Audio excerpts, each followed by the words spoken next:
టాలీవుడ్ కు సీక్వెల్ కొత్త కాదు. పాన్ ఇండియాను షేక్ చేసే సీక్వెల్స్ నుంచి టాలీవుడ్ బాక్స్ ఆఫీస్ ను బద్దలు కొట్టిన చాలా సీక్వెల్స్ ను ఆడియన్స్ చూశారు.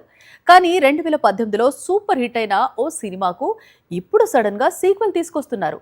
8 ఏళ్ల తర్వాత సీక్వెల్ లాక్ చేసుకున్న ఆ సినిమా డీటెయిల్స్ ఇప్పుడు చూద్దాం.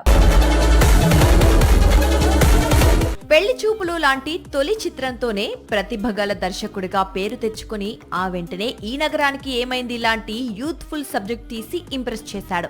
కెరీర్ బిగినింగ్ లో దర్శకుడిగా సూపర్ ఫామ్ చూపించాడు తరుణ్ భాస్కర్. కానీ 10 ఏళ్ల కెరీర్ లో కేవలం 3 చిత్రాలతో సరిపెట్టాడు. ఇప్పుడు దర్శకుడిగా రీ ఎంట్రీ ఇస్తున్నాడు. తన కెరీర్ లో సూపర్ హిట్ అయిన ఈ నగరానికి ఏమైంది సీక్వెల్ తో తిరిగొస్తున్నాడు. విశ్వక్సేన్, అభినవ్ గోమటం బ్యాచ్ ను తిరిగి తీసుకొస్తున్నాడు. 2018లో మొదటి భాగం రిలీజ్ అయినప్పుడు, ఆ తర్వాత రిలీజ్ అయినప్పుడు ఈ నగరానికి ఏమైంది చిత్రానికి మంచి స్పందన కనిపించింది.